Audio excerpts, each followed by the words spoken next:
আসসালামু আলাইকুম মাছ চাষি ভাই বন্ধুরা, দেশ এবং দেশের বাহির থেকে যে যেখান থেকে আমার এই ভিডিওটি দেখতে পাচ্ছেন, ভিডিওটি ভালো লাগলে একটি সাবস্ক্রাইব করে রাখবেন পরবর্তী নতুন ভিডিও দেখার জন্য।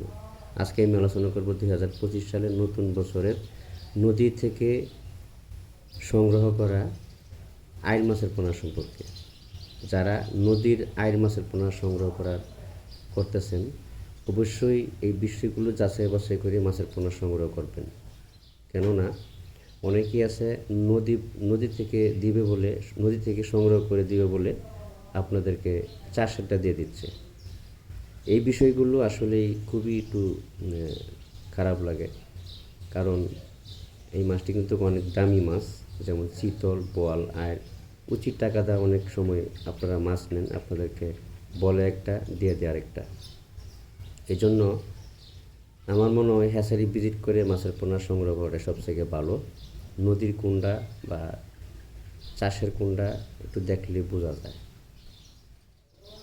কারণ যারা মাছ চাষ সবসময় করে, কালচার সবসময় করে, তারা কিন্তু নদীর কুন্ডা বা চাষের কুন্ডা বুঝতে পারে, চিনতে পারে। প্রতারকের চত্বর অনেক বেশি, কারণ মাছের ব্যবসা মানে কি প্রতারক।